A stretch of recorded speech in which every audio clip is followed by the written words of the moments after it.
mes turime mūsų pašnekovą. Tai yra Vilniaus universiteto teorinės fizikos ir astronomijos instituto daktaras Kazimieras Černis. Ir jeigu kas nors asmeniškai nepažįstat, tai dabar nuo šiol galėsit visiems girtis, kad jūs matėt ir šnekėjot su tuo žmogum, kuris yra atradęs daugiausia kometų ne tik Lietuvoje, bet ir, kaip turbūt visoje Šiaurės Europoje. Lietuvoje.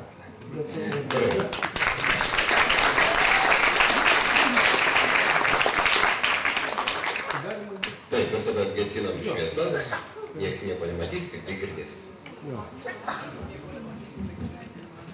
Mes prisiminsim apie Saulės sistemą. Reikia žinoti, kas tai yra mažieji Saulės sistemos kūnai. Tai mes nekalbėsim apie planetas, mes kalbėsim apie mažesnius kūnus. Tarp Jupiterio ir Marso orbitų yra žiedas, asteroidų žiedas vadinamas. Ten yra labai daug asteroidų ir jų dydžiai nėra labai dideli. Pats didžiausias asteroidas Cerera maždaug siekia apie 1000 km skersmens. Taip pat Saulės sistemoje mes turim 8 planetas ir paskutinė ta planeta gaunasi Neptūnas, o Plutonas jau priskirtas prie mažųjų planetų, galima sakyti. Paskutiniu metu naujieji atradimai tai buvo ypatingai transneptūniniai objektai. Tai yra objektai gana dideli, maždaug mažesni už Plutoną, bet vienas iš jų buvo panašus kaip Plutonas dydžio. Tai nauja kategorija objektų, galima sakyti. Čia matosi labai gerai Marsas ir Jupiteris, orbitos. Ir matosi tas žiedas asteroidų, kur yra masė asteroidų, visokių cheminės sudėties, yra geležinių asteroidų, iš nikelio, iš anglies, iš silikatų, įvairių cheminių sudėčių. Labai įdomus tas visas rajonas. Ir mes kaip tik tyrinėjam šitą juostą, asteroidų juostą. Eris, tiesa, rodiklės čia nėra, ja? Su rodiklė galima. Buvo kažkur. Eris tai yra 2600 km skersmens vidurinis. O čia pažymėta, tai yra naujas asteroidas, atrastas tik tai prieš 7-8 metus.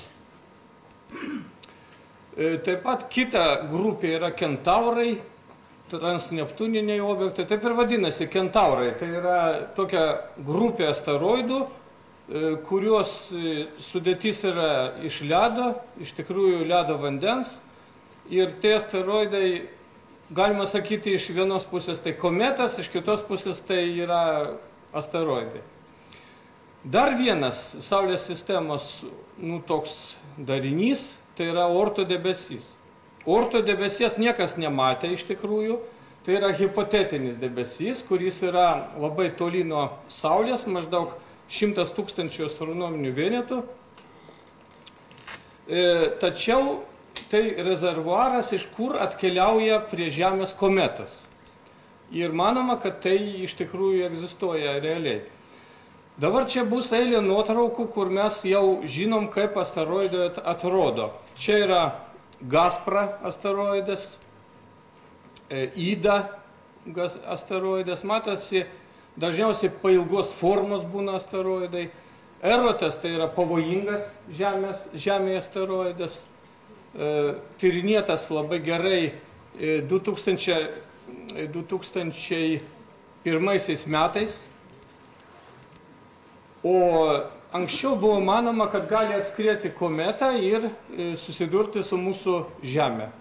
Iš tikrųjų, šitas paveiksliukas labai senas, 19 amžiaus, bet tai yra tam tikra tiesa, nes gali atkeliauti iš tikrųjų kažkokią kometą, kuri gali pasitikti mūsų Žemės orbitą ir Žemė gali šitoje vietoje atsirasti. 1997 metais Molėtų observatorijoje mes stebėjom paskutinę šiaurės danguje Hale-Bopp kometą. Gal kas iš jūsų jį matė kažkada? Matėsi plika akim, gana didelė. Taip, visą mėnesį, netgi 2 mėnesius galima buvo stebėti. Tai mes matėm kometą, o iš tikrųjų branduolys kometos tai susideda iš ledo ir dulkių. Ir viena iš pirmųjų nuotraukų yra Borelio kometoidas 2001 metais nufotografuotas iš kosminio aparato, bulvės formos kelių kilometrų dydžio, tai yra iš tikrųjų branduolys kometos. Ir kai Saulė šildo tą branduolį, tada ledas tirpsta, garuoja, atsiranda uodega, atsiranda dulkių uodega, kometa turi 2 tipų uodegas. Pernai metų, maždaug šito metu, buvo stebėta iš kosmoso labai arti Hartlio kometa. Čia yra nauja nuotrauka, galima sakyti. Iki šiol stebėtos 5 kometos iš kosmoso. Bet aišku, kiekviena kometa skirtinga. Viena yra tokios formos, kita yra kitokios formos. Ir dabar vyksta tyrimai, kiek kometos yra pavojingas, kokia cheminė sudėtis yra, nusileidimo dar kol kas nebuvo ant kometos. Dabar pavojingi asteroidai. Yra 3 tipų asteroidai, aš dabar neminėsiu, bet jeigu 150 metrų didesnis skersmens asteroidas, o čia, tai jau yra pavojingas mūsų Žemėje. Jeigu susidūrimas įvyktų, tai jau būtų katastrofa, galima sakyti. Tie asteroidai, jie priartėja prie mūsų Saulės ir pradeda kirsti mūsų Žemės orbitą. Šiuo metu apie 3000 žinomų asteroidų, kur yra tokių potencialiai pavojingų asteroidų. Vienas iš susidūrimų tai buvo prieš 20-30 tūkstančių metų Arizonos valstijoje. Čia mes matom kraterį, kur nukrito maždaug 50 metrų skersmens asteroidas ir liko krateris, kurio skersmuo yra 1,1 km, 200 metrų yra gylis. Ir iki šiol šitas krateris pats toks gražiausias, išlikęs Žemėje krateris, kur galima tyrinėti. Čia yra piešinukai įvairūs bus, jeigu asteroidas, pavyzdžiui, nukristų į vandenyną, tai gali tsunami atsirasti, jeigu nukristų į žemyną, būtų kitaip. 2014 metais pirmas bus priartėjimas prie kometos. Šiuo metu kosminis aparatas skrenda link Čiuriumovo-Gerasimenko kometos ir mes pirmą kartą matysim nusileidimą, tai aiškiai už 3 metų. Maždaug manoma, kad kometa atrodys maždaug tas kometoidas kaip čia pavaizduota. Čia yra kol kas piešinukai, čia jokios nenuotraukos, bet manoma, kad tokie tyrinėjimai bus už 3 metų. Čia aišku, daug viskas paaiškės po 3 metų. Kaip viskas realiai atrodo. 2005 metais buvo netoli Žemės Tempelio kometa ir žmonės pabandė paleisti kulką į tą kometą. Reiškia, buvo paleista maždaug 300 kg kosminio aparato dalis iš vario, kurį fotografavo susidūrimą su šito Tempelio kometoidu. Ir čia mes pamatysim, kaip artėja šita kulka prie kometoidų ir po to įvyko susidūrimas, aišku, 3000 kažkur laipsnių, susprogo viskas ir buvo labai įdomu pažiūrėti, ar liko kažkoks krateris, gal, pavyzdžiui, poveikis kažkoks buvo. O čia yra užfiksuotas žybsnis ir šiais metais, 2011 metais, vasario 14 dieną, kitas kosminis aparatas specialiai nuskrydo pažiūrėti, kas ten liko po to sprogimo. Čia yra jau geresnės nuotraukos, šiais metais padarytas Stardust. Ir matosi, kad čia parodyta, kurioje vietoje buvo krateris. Ir pasirodo 30 metrų skersmens čia liko duobė. Iš tikrųjų, buvo tas sprogimas, iš tikrųjų, be tokio poveikio, kad pasikeistų orbita kometos ar suskiltų į dalys, šito nebuvo. Kometa pasirodo, kometos branduolys gana stiprus ir sunku suskaldyti. 94 metais buvo viena iš įdomių kometų, kur nukrito ant Jupiterio, ne paviršiaus, į Jupiterio atmosferą nukrito. Tai yra Šumaker-Levy kometa, kuri bombardavo Jupiterį ir suskilo į dalis ir tokia grandinėlė, reiškia, buvo tų kometoidų. Tai pastebėta, kad kituose Saulės sistemos kūnuose taip pat kai kur matosi tokios grandinėlės. Reiškia, buvo ne vienas kometų kritimas į mūsų kosminius kūnus. Dabar čia neseniai visiškai nufotografuotas Latvijų asteroidas, galima sakyti, 2008 metais 4 km skersmens Šteinso asteroidas. Tai čia irgi mes matom grandinėlę tokia eina. Matyt, čia buvo kritimas. Naujos nuotraukos 10 metų, tai Liutecija, matosi, kad asteroidai, jie tokie panašus šiek tiek į Mėnulį, labai daug kraterių, labai daug susidūrimų buvo, bet pats pavojingiausias asteroidas tai yra vadinamas Apophis, kuris 2036 metais bus visiškai netoli nuo mūsų Žemės. Čia apskaičiuota orbita, susidūrimo aišku nebus, bet tikimybė viena iš 45 000 yra. Tai reiškia, labai maža tikimybė, kad būtų toks susidūrimas. Asteroido skersmuo yra 270 metrų. Čia aš praleisiu kai kurias skaidres, nes neturim laiko. Čia yra kitos nuotraukos, kitų asteroidų. Čia Japonų aparatas buvo visiškai netoli nuo Itokavos pavojingo asteroido. Čia matosi visas paviršius labai gerai. Taip pat į mūsų Žemės atmosferą įeina nemažai meteoritinės medžiagos. Kiekvieną parą nukrenta maždaug 100 tonų visokių meteoritų į vandenyną, į miškus.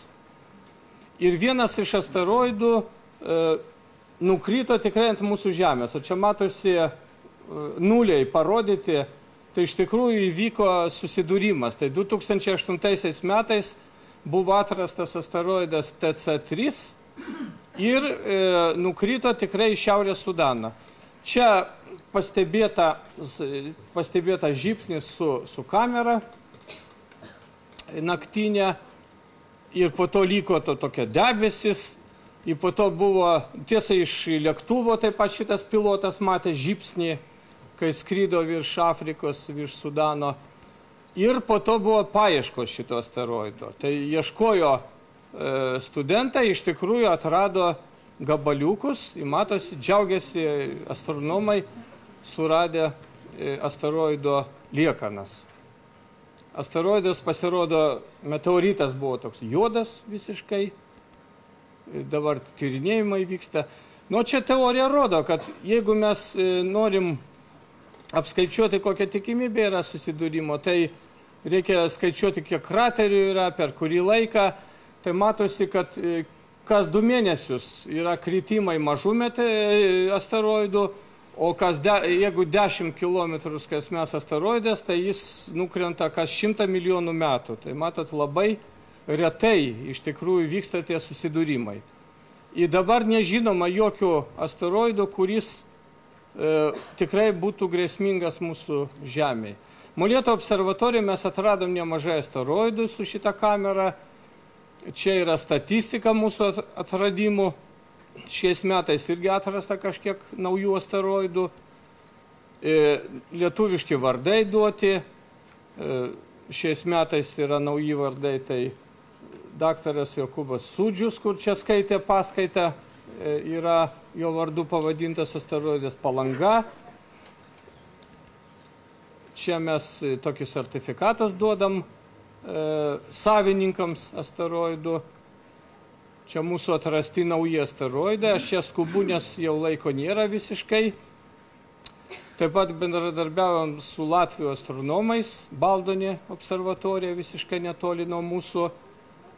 Ir galų gale aišku, kad kol kas mes nepasiruošę susidūrimui su asteroidu. Aišku, mes nežinom, kaip klimatas gali pasikeisti, kaip pakeisti asteroido greitį, kaip pasirengti gynybai nuo asteroidų. Kol kas tai yra, taip sakant, problemas mokslinis, kur mes bandom atsakyti į tuos klausimus. Į Lietuvą nukrito 3 asteroidai, meteoritai, galima sakyti, 20 amžiuje, tai Akmenė, Andrioniškiai, Žemaitkiemį. Surinkta nemažai medžiagos, o čia tie mažieji Saulės sistemos kūnai. Tai matot, kad Plutonas turi savo jau tokį priešininką, Eris, kuris yra masyvesnis už Plutoną dabar atrastas. Tai yra jau kaip mažoji planeta vadinama, jau mes Plutoną nevadinam kaip planetą. Čia yra tiesa diametrai, skersmenys Eris ir Plutono, o dabar šiuo metu yra tyrinėjama Vesta. Šiais metais priartėjo kosminis aparatas prie Vestos ir po to už kelių metų bus prie Cereros. Tai čia tokios nuotraukos. Anksčiau ta Vesta atrodė kaip čia, o dabar mes jau žinom, o čia Vesta kokio dydžio yra, taip buvo manoma, kad atrodys, o čia realiai dabar. Šiuo metu nufotografuotas naujas dangaus kūnas 540 km skersmens. Vienintelė planeta, kur nebuvo aplankyta, tai yra Plutonas. Aišku, kaip planeta galima sakyti, kol kas mes nežinom, koks paviršius yra Plutono. Gal toks, kaip čia parodytas, visiškai nežinom. Čia yra nauja nuotrauka Saturno palydovai. Ir taip pat dabar ieškomos planetos prie kitų žvaigždžių. Ir čia yra atrasta dvinarė žvaigždė, aplink kurią sukasi planeta 16b. Praktiškai viskas. Per ilgai.